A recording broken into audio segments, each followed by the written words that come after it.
de agora, você fará uma viagem no tempo, com sucessos que marcaram época. Você vai se emocionar, pois em algum lugar do planeta sempre há um louco por flashback. Com vocês, DJ Ed.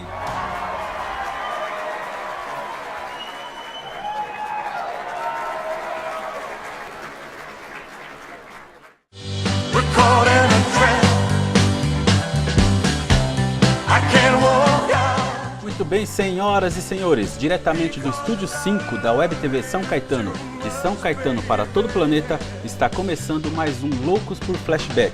Agora em novo dia, toda sexta-feira estarei aqui apresentando para vocês convidado especial, clipes musicais, relíquias e também aberturas de séries e curiosidades. A partir de agora, você pode participar aqui conosco através do Facebook e do Twitter da Web TV São Caetano e também pelo chat, ok? Eu quero começar o programa mandando primeiro um alô para a Renádia, que sempre está vendo o programa Loucos por Flashback, a Celina, a Renata e o Eduardo estão assistindo. Também Alexandra, Júlia e Vinícius, grande beijo para vocês. Daqui a pouquinho tem mais recadinho, participa, que eu falo também aqui, tá ok? Hoje nós temos aqui um convidado super especial, um grande amigo, e ele é consultor musical, presta consultoria para órgãos públicos e privados, promotor de shows e eventos culturais, de vários estilos musicais na área pública, sempre buscando promover grupos e artistas. Estou falando nada mais, nada menos que meu amigo Rick and Roll. Tudo bem, Rick? Boa noite. Muito obrigado pelo convite, por estar participando aqui da Web TV São Caetano. É com muita honra que nós retornamos mais uma vez às telinhas da nossa região e com essa iniciativa ótima que a nossa cidade mais uma vez está sendo vanguarda nesse sentido. E vamos falar aqui de música, que é o que você não conhece nada, né, Rick? Mas... Vamos falar de rock and roll. Rock and roll. O que mais podemos falar? De relíquias, raridade, vinil. Poxa, esse teu programa ele tem muita propriedade, porque ele é muito vasto, dá para se conversar de muitas coisas. Mas eu acho que a principal de tudo é a gente contar um pouco mesmo da história do ABC, que ele tem um papel fundamental na cultura musical nacional e eu digo até mundial, porque eu acho que o fato das indústrias automobilísticas serem concentradas aqui na região do ABC aproxima nós muito de Detroit, nos Estados Unidos, devido à característica da poluição urbana. Vamos lembrar que muitos grupos como Alice Cooper, Kiss, Stooges, foram lançados nos Estados Unidos. Da mesma forma que em Manchester, na Inglaterra, onde surgiu Smiths, Joy Division, New Order, medidas devidas proporções, nós sempre tivemos ótimos grupos, tanto nos anos 70, como nós tivemos lá Porão 99, Folhas, Botões, Casa das Máquinas, que viu sempre se apresentar, e nos anos 80, que nós tivemos Garotos Podres, que é Vadios, Devotos de Nossa Senhora da Aparecida, e outros tantos grupos que, infelizmente, acabaram se tornando grupos underground, mas que ajudaram a escrever a história da nossa região, da região aqui do Grande ABC. Do Grande ABC. Com certeza. Mas, Rick, eu quero saber de onde ou como surgiu o nome Rick and Roll? Poxa, essa é uma pergunta bem apropriada. Veja, em 1987, quando eu montei uma loja de discos aqui em São Caetano, já existia perfis de outras lojas de disco com características diferenciadas. Existia loja de punk rock, existia loja de hardcore, de gótico, de reggae, de cabeludo, mas não existia nenhuma lógica especificamente de rockabilly, né? Então eu criei o nome de uma loja que pudesse estar associando o meu nome, Ricardo, com rock and roll. Aí eu criei Rick and Roll, foi uma junção, uma pegada boa, uma junção fonética muito apropriada, né? E sonora muito bacana. Dessa época para cá, qual o seu envolvimento culturalmente, musicalmente com a cidade, com a região e todo o Grande ABC? Olha, eu acredito que a minha pegada é um pouco anterior à da loja, tá? Sim. Eu acho que eu tenho certeza disso daí, que os anos 70 foi um grande berço musical de toda a nossa região aqui. Então volto a repetir, nós tivemos ótimos grupos musicais aqui, o Porão 99, os Botões, Casa das Máquinas que vinham tocar aqui, E uma série de grupos de bailes de garagem que hoje todos são super valorizados. Infelizmente restam poucas imagens disso daí. Então nesse primeiro momento foi o meu primeiro berço, que foram os bailes de garagem, sabe? Você tanto fala de flashback, eu acho que o primeiro grande momento do flashback foram os bailes de casa de família, onde que a gente tinha real oportunidade. Eu comecei a ser disc jockey assim, fazendo baile de garagem. Não é? E uma coisa muito interessante também na época era o grande número de lojas de discos que existiam, né? Então, eu penso que as lojas de discos eram os principais formadores de opiniões que se tinha na época, porque muitas vezes a gente não tinha acesso a determinadas músicas que tocavam na rádio, mas você ia pesquisar através das lojas de disco. Então, lojas de disco, ainda hoje, são grandes formadores musicais. Eu comprei muito disco lá na 24 de maio. Sim. Todo fim de semana eu estava lá, sabadão eu estava lá. Então, mas a gente encomendando, que não tinha no Brasil ainda. A gente não pode esquecer da discoteca Aldo, que tinha em Santo André, Sim. da Mercediscos. Mercedisco, no que Ruge. existe até hoje, a Mercediscos. A minha loja, que eu reativei ela de uma forma muito valente, Sim. mas está dando, graças a Deus, está dando muito certo. Enfim, esse primeiro momento dos anos 70, eu acho que as lojas de discos, a Rádio Cacique representou um papel muito importante, embora anterior à minha geração, mas a Rádio Cacique, para o pessoal que mais antigo, foi um grande momento que se formou grandes artistas aqui da região. E a partir dos anos 80, Ed, a coisa mudou de configuração, sabe? Eu acho que o próprio movimento sindicalista, ele conseguiu com que o ABC se tornasse muito mais respeitado e muito mais... passasse a ter visibilidade nacional. Tá? Então, nesse momento, a gente começou a fundir o rock com o movimento hippie, com o movimento Rastafari. Então, era muito comum a gente ver várias tribos urbanas circulando pela cidade sem que nunca houvesse nenhum tipo de constrangimento.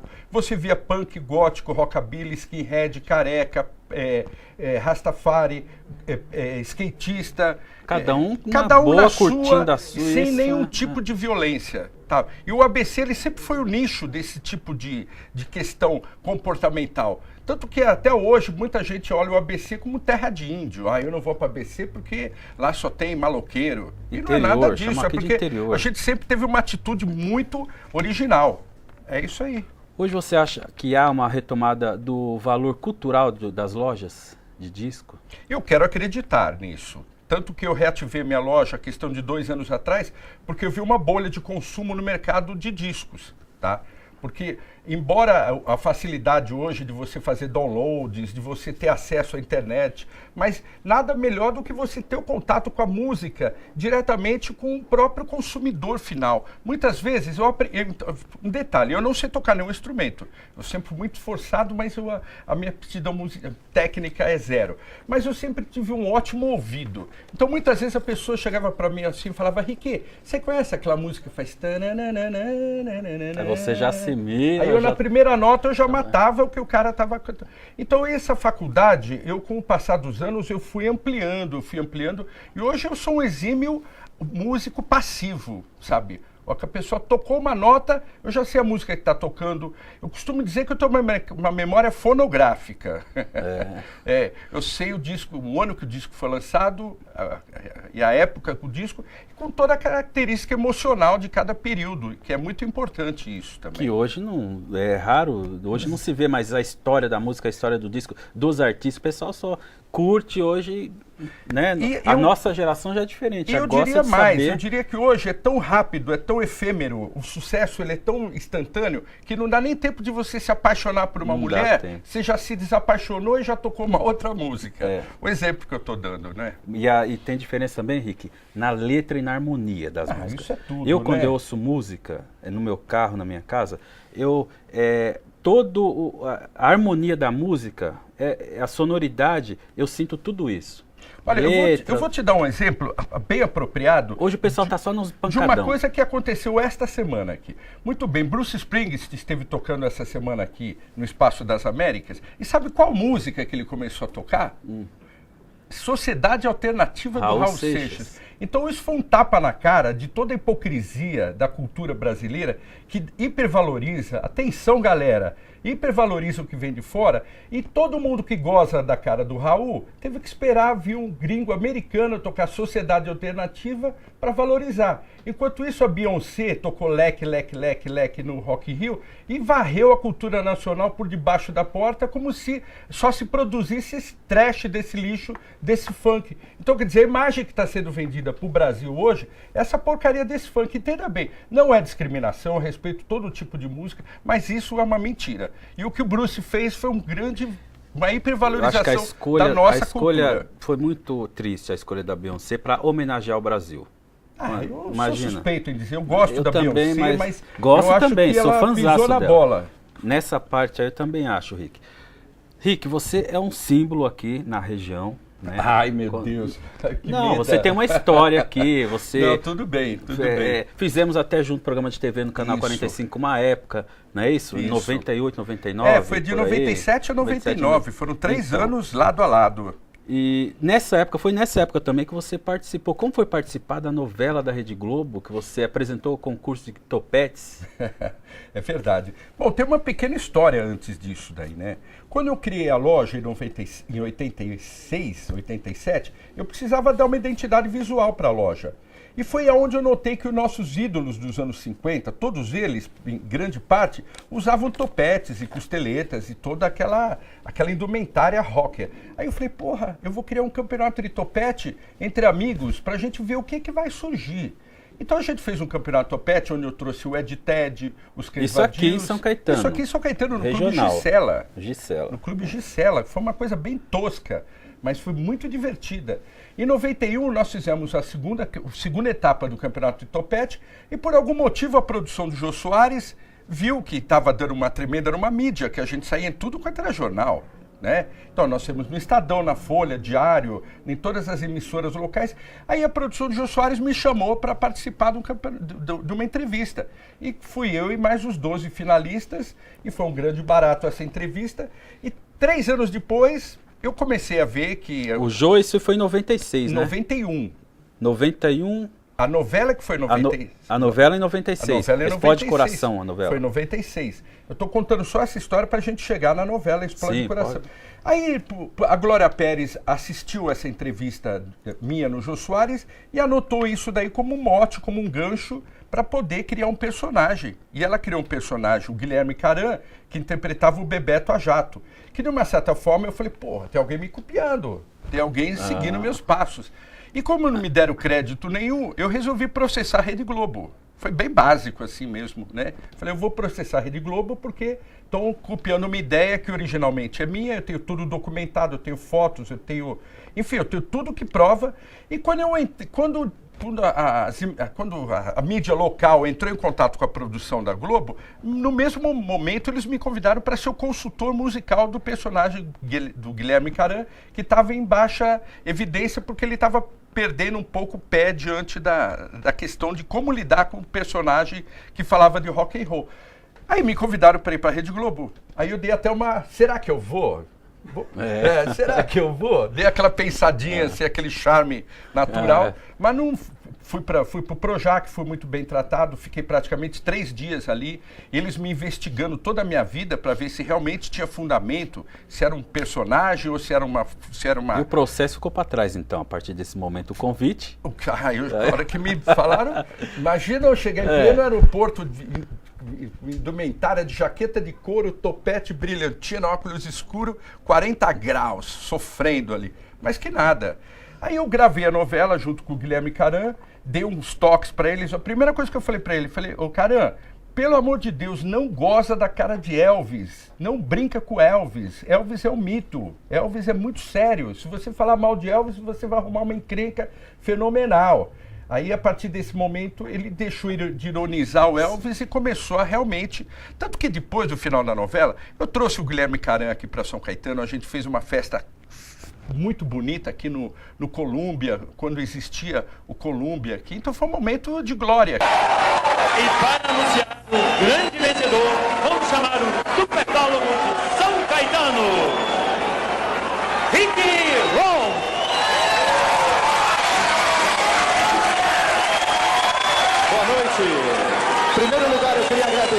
está participando do Campeonato de Topetes do Rio de Janeiro. Muito obrigado!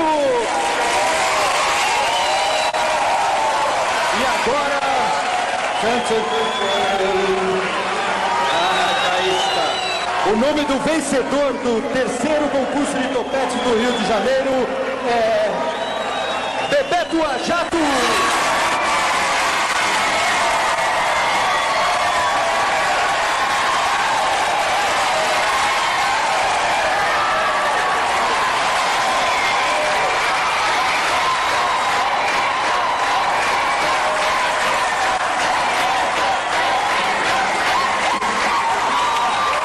Thank you very much. Em primeiro lugar, eu quero agradecer a nossa fonte maior de inspiração, Mr. Elvis Presley. Obrigado, Elvis. Obrigado, meu senhor. Um abraço na galera do ABC. Obrigado, meus amigos de Maria da Graça que vieram dar uma força. Obrigado, Maria da Graça!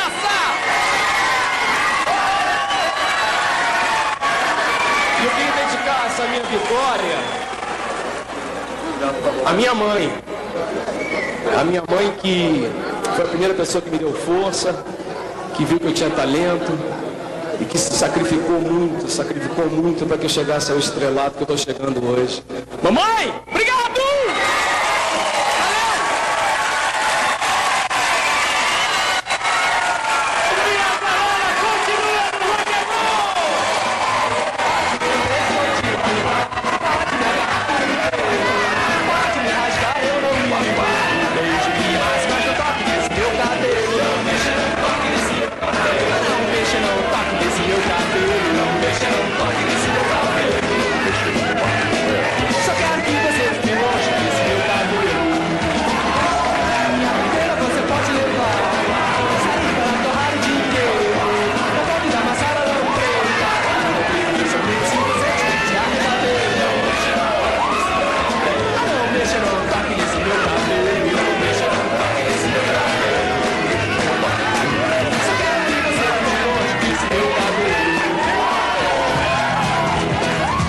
Falando, o Rick aqui tem história aqui pra gente, pra contar muita história.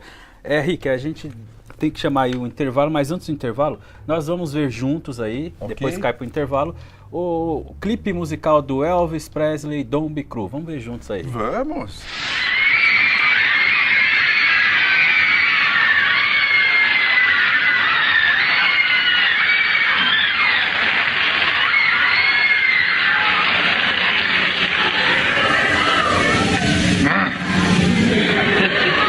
Thank you, Mr. Lawton. Ladies and gentlemen. Wow. This is probably the greatest honor that I've ever had in my life. There's not much I can say except that it makes you feel good. And we want to thank you from the bottom of our heart. And now, don't be cruel. No, I can be found sitting home all alone. If you can't come around, at least on the telephone, don't be cruel. Your heart is true. Baby, if I made you mad for something I might have said, please don't forget the past. The future looks bright ahead. Don't be cruel. Your heart is true.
Eu sou Charles Gavan, músico, e falo em nome da saúde do nosso planeta. O Brasil derruba florestas há 400 anos, sempre em nome do desenvolvimento.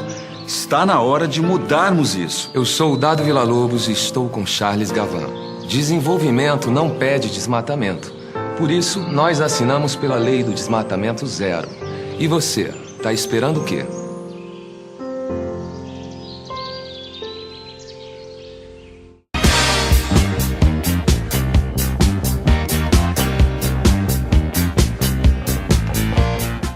Muito bem, loucos por flashback de volta. Estou aqui com o Rick and Roll, proprietário da loja também Rick and Roll aqui em São Caetano do Sul.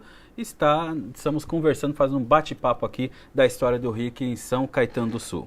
Quero mandar um grande beijão aí pro pessoal do Rio de Janeiro, Mato Grosso, Paraná, Nova Jersey e também Miami. Tá o Ademir e a Adriana lá em Miami, em Nova Jersey. Tá a Jaqueline, beijão pra você, Jaqueline. Tá vendo o programa lá, Rick, Nova Jersey. Posso mandar um abraço também? Fala. Eu queria aproveitar também e mandar um abraço especial pro Gui e pro Rafa, que são dois meninos, dois irmãos gêmeos aqui de São Caetano, que estão fazendo o maior sucesso. Onde eles se apresentam, eles já estão conquistando uma nova plateia. E eu estou botando maior fé hoje que o rock and roll tá na mão dessa galera. Tanto que eles já estiveram no Jô Soares, no Ratinho, no Raul Gil, e aonde eles vão, eles simplesmente arrasam. Então eu volto a repetir que o rock and roll tá na mão das novas galeras. Então ainda o São Caetano está produzindo ainda? Está produzindo, está produzindo de uma forma bem peculiar, de uma forma bem particular. Mas eu acredito, volto a repetir, que as novas gerações é o futuro do rock and roll. E tem que vir essa nova geração com qualidade, aquela que já existia. Exatamente, não é isso? É o caso desses meninos, porque o avô deles, ele já era de bandas de baile, então eles deram todo um suporte, não apenas instrumental, como emocional também, né? Porque não adianta a pessoa ter técnica de estúdio, de gravação, e depois não ter capacidade de enfrentar um palco, de enfrentar os fãs. É o caso da escola de rock aqui de São Caetano, School of Rock, que é a primeira escola da América Latina que tem essa patente de escola de rock. Ô Rick, a gente tá falando aqui das bandas, do grupo que tá, o que eu acho assim, que o pessoal não dá hoje valor, vai fazer uma gravação no estúdio, não dá valor assim, monta tudo no computador e tá perfeito, acabou, mas assim, o cara quer colocar uma guitarra, um violão, um instrumento à parte, hoje isso aí tá cada vez diminuindo mais, por causa da tecnologia que existe hoje. Eu acho de extrema importância continuarmos assim. Os músicos, os grandes músicos, eu sei que MPB, eles fazem isso, né? Levam o músico para lá, colocam um contrabaixo, colocam um violão, colocam uma guitarra. Mas hoje isso está se acabando. Eu acho que, como você disse, a nova geração tem que procurar manter isso aí. O que eu digo mais, que é bem diferente. O que eu digo mais, para você, para toda a galera jovem que está assistindo aqui, inclusive para os gestores políticos e privados, o músico só vai existir música se existir palco, tá? Nós precisamos de palco, a gente tem que oferecer palco para essas novas gerações. Não adianta se ter estúdios, se ter técnicas, tecnologia, se não tiver palco para se apresentar. Então, é difícil, sabe? É difícil para o artista ficar ensaiando horas e horas, se dedicar. Sim, e depois da hora H vai se apresentar para o pai e para a mãe no fundo do bailinho de garagem. Então, tanto que a gente evoluiu, a gente ao mesmo tempo não saiu do mesmo lugar. Porque ainda a gente não tem espaços onde os artistas possam se apresentar. Existem teatros, existem espaços, mas ainda assim é muito pouco e precisa de mais. Você tem um estúdio montado? Na minha loja, sim. Na minha loja, sim. Mas é um estúdio de gravação, onde que eu faço as minhas, vamos dizer assim, as minhas metafísicas sonoras, né? Então eu tenho um acervo de praticamente 100 mil músicas, né, dentro dos meus HDs. Então dentro disso eu estou sempre pesquisando, eu estou sempre supervisionando novos grupos que vão precisando de... Rick, eu preciso de uma banda que tenha uma pegada folk, eu preciso de uma banda que tenha uma pegada country, um rap. Então o contato que eu tenho com as novas gerações e o contato que eu já tive com as gerações da minha gerações e das gerações anteriores à minha, é o que me dá esse subsídio hoje para me poder, como eu volto a repetir, embora eu não seja um instrumentista, eu tenho um ouvido que eu consigo dar toques que muitas vezes o músico profissional não consegue passar. Às vezes, eu também, Rick, eu mexo bastante com música há muito tempo e eu já vi grandes artistas desafinando. Em show ao vivo, na televisão ao vivo, eu já vi também. E eu arranho um pouquinho no violão, né? Mas eu já... toco sino e campainha, pode ser? Ela toca alguma coisa. Eu toco. Né, e às vezes eu toco umas broncas com a minha namorada Gislaine Ruiz, que ela tá sempre me pegando na minha orelha, mas a gente tá junto aí. Você é colecionador também. Na verdade vinil. Já fui, né? Eu já fui colecionador. Hoje eu meio que me desapeguei do objeto em si, né? Porque a música para mim ela não é uma coisa efêmera, ela está dentro da gente. Agora, durante muitos anos eu tive uma coleção de quase 5.000 long plays, entre LPs, CDs, DVDs. Aos poucos eu estou me desfazendo de alguma coisa, mas ainda tem alguns petardos emocionais que eu não dá para largar, não consigo né? abrir mão. Eu ainda tenho, Rick, hoje eu ainda tenho 800 vinil. Poxa, um número bom, hein? E uns 120 compactos. Certo. Lembra dos compactos pequenininhos e tal? Compacto e vinil. Simples, compacto duplo. Eu tenho um vinil, é raridade, esse é relíquia, de 1972, Tim Maia Racional. Isso é raro mesmo. Capa bonitinha, esse aí já tentaram comprar de mim. Essa semana me veio parar na loja o Raulzito e os Panteras, que é um disco bem difícil também. Eu tenho todos do Raul. Então, vinil e CDs. Tudo do Raul Seixas. Esse Raulzito é uma raridade. Também veio essa semana. Às vezes a pessoa não tem nem noção da raridade que tem na mão, né? Mas a gente que trabalha com música... a gente que trabalha com música dá esse valor. Tem gente que esse valor vai se perdendo ao decorrer dos anos. Inclusive, a gente aqui em São Caetano tem uma história muito particular do Raul Seixas que eu acho que vale a pena ser lembrado. Talvez o pessoal da minha geração vá lembrar, né? Que em 1986, Raul já não estava mais no auge da sua boa forma física nem mental, né? Mas mesmo assim ele fez um show aqui no estádio Lauro Gomes que foi histórico. Foi histórico isso aí. Ele não cantou nada, ele entrou, falou oi e tchau, começou a cantar e não terminou nenhuma música, mas praticamente foi a última vez que o Raul Seixas esteve aqui em São Caetano. Antes disso, ele esteve no Adrenalina, naquele espaço, aquela casa de shows Adrenalina, que teve uma história muito triste, que ele por algum motivo não pôde comparecer na casa, e estava toda a plateia esperando ele, e como ele não pôde vir, houve uma destruição, houve um quebra-quebra generalizado, e a partir desse dia nunca mais teve nenhuma notícia de Raul Seixas tocando o espaço aqui. Depois ele voltou com o Marcelo Nova, mas aí ele já estava bem... aí ele já estava debilitado. Inclusive eu tenho o último disco dele autografado pelo Marcelo Nova, certo. Panela do Diabo. Isso. Ele veio no Canal 45 uma vez aqui, eu lembro. Marcelo Nova. O Dr. Rock que trouxe ele. Foi, Dr. Rock. Abraço, Dr. Rock. Marcão, Dr. Rock. Vamos grande aí. Abraço para ele. Tá. Rick, como você acha que está a força do rock no ABC? Em geral. Eu volto a repetir o seguinte, eu estou apostando nas novas gerações. Eu acredito que as novas gerações, eles que estão com pegada, com vontade de vencer todas aquelas barreiras que a nossa geração, de uma certa forma, já conquistou o que podia ser conquistado. Agora, essas novas gerações, eu volto a repetir, o Gil Rafa, a School of Rock, que tem a escola aqui em São Caetano, na Rua São Paulo, esses garotos, a força motriz do rock and roll está na mão deles. É neles que os órgãos públicos devem ficar atentos, é neles que os empresários devem ficar atentos, que é eles que vão fazer com que o rock and roll sobreviva diante desse marasmo que a gente está vivendo. E você acha que tem grupo com qualidade? Claro. O que falta é espaço para esses grupos que hoje não tem. Hoje a mídia não dá, sabe? Tirando uma outra ocasião, é tudo muito rápido, tudo muito incipiente, e a força está se diluindo diante dessa coisa do sucesso automático, daquilo que é do consumismo descartável. E o rock não é consumismo, o rock é atitude. Tá? Tanto que eu fiz aqui juntamente com o Conjuve aqui de São Caetano, nós fizemos aqui o Dia do Rock, e foi um público legal. Eu vejo que o trabalho dele está sendo bem direcionado, porque o pessoal está respondendo. Os skatistas, o pessoal do reggae, o pessoal do hip hop, do próprio rock, todos eles. E o importante do rock é que vamos acabar com essa ideia de que rock and roll é violência. Rock and roll não é violence. Rock and roll é união, é paz, é harmonia. Rock and roll é paz e amor, bicho. tá?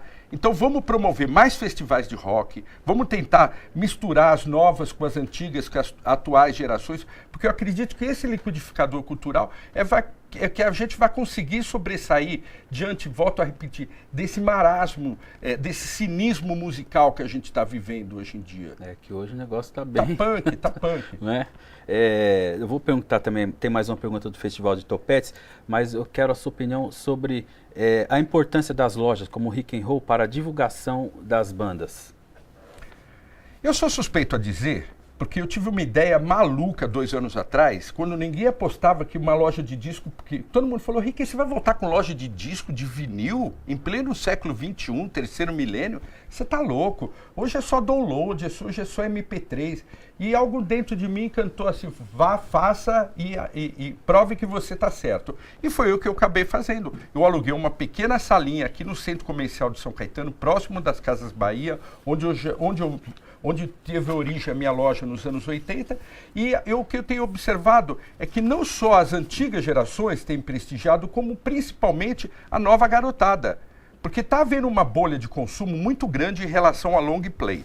E quem gosta mesmo de disco sempre vai continuar gostando. Sempre vai continuar gostando. Agora, evidente que tem que ter disco de qualidade, porque o disco exige capa, exige encarte, exige a qualidade do próprio vinil. Então você tem que saber trabalhar material, com isso daí, tá? E hoje em dia, o consumidor, ele já não é mais bobo, ele é muito atento nesses detalhes.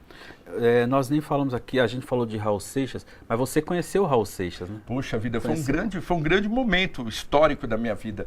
Quando o Raul Seixas gravou em 1994, pela gravadora Eldorado, aquele disco 100 anos de rock and roll, se não me engano, Raul Seixas ao vivo cantando rock and roll, eu fui assistir esse show, que na época eu tinha o Rocker Jornal, um jornal muito interessante, que era um jornal com perfil alternativo. Na época eu fazia Metodista, e nós, estudantes da Metodista de jornalismo, resolvemos montar um jornal. E por coincidência eu fui cogitado para entrevistar o Raul. Só que no final do show eu não consegui entrevistar o Raul, nem me pergunte por quê, né? Aí ele marcou no dia seguinte, eu estive lá no Hotel Eldorado, ele também não tinha condições, mas marcou na segunda-feira. Falou, diga para esse rapaz vir me procurar na segunda-feira. Eu não acreditei que o Raul fosse me atender, né? Aí, muito bem, subo lá se não me engano, 18º andar, alguma coisa. A hora que eu abro a porta, quem aparece lá? Raul Seixas em pessoa. Foi um momento de glória. Nossa. Eu fiquei 4 horas conversando com o Raul Seixas, sentado numa cama de casal, ele contando toda a história dele, e eu contando um bocado de história, ele contava história, ele contava...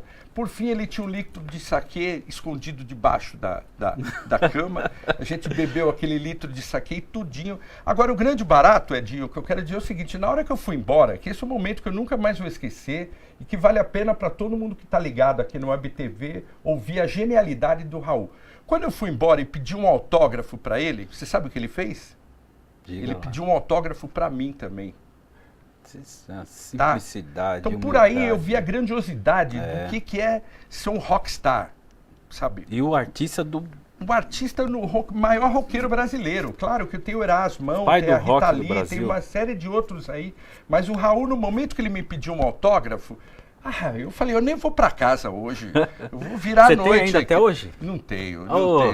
Infelizmente eu não tenho, porque são tantas emoções, como diria Roberto Carlos. Né? Tá certo, já estouramos no tempo aqui. Legal, Rick. Mas até a última pergunta aqui, que o Gustavo pediu pra me fazer, se volta o campeonato de topetes, não volta aqui pra São Caetano? Olha, há sérios indícios que possa acontecer novamente esse campeonato de topete, porque tá havendo uma movimentação dos grupos rockers, do rock and roll, e eu quero trazer o grupo carioca, o João Peik e os Miquinhos Amestrados, para tocarem aqui. Eles acertando comigo que vão tocar no Campeonato Topete, com certeza eu vou convidar o Kid Vinil, vou convidar o Tony Campelo, vou convidar todos os remanescentes daquela época, o Oswaldo do Made in Brasil, o próprio amigo do Raul Seixas, Marcelo Nova. Vou chamar toda essa turma para fazer parte da comissão dos jurados do Campeonato de Topete. Ok, Rick. Então esperamos, vou te trazer novamente aqui para a gente falar. Tem muito mais coisa para falar aí. Estamos estourados, né, Gustavo? Não dá tempo do videoclipe Chuck Berry. Então vamos, Rick, assistir a indicação sua, Chuck Berry. Posso dar uma palavrinha final, Pode rapidinho? falar. Bom, muito obrigado pelo convite. Um abraço a todo mundo que está me prestigiando. Queria só dar o endereço da loja rapidamente. Rick & Roll, comércio de discos e camisetas, Conde Francisco Matarazzo, 67, sala 8. É uma lojinha bem pequenininha, bem escondida, mas com certeza quem for não vai esquecer dessa Batcaverna. Muito obrigado pelo convite. Tá ok, vai aparecer no GC, tá bom? Tá ótimo. Então vamos ver lá. Johnny B. Good? Johnny B. Good, Chuck Berry. Muito obrigado pela audiência de vocês. Até sexta que vem, às 19 horas aqui, com mais um Loucos por Flashback e mais um convidado especial. Até mais. Olha!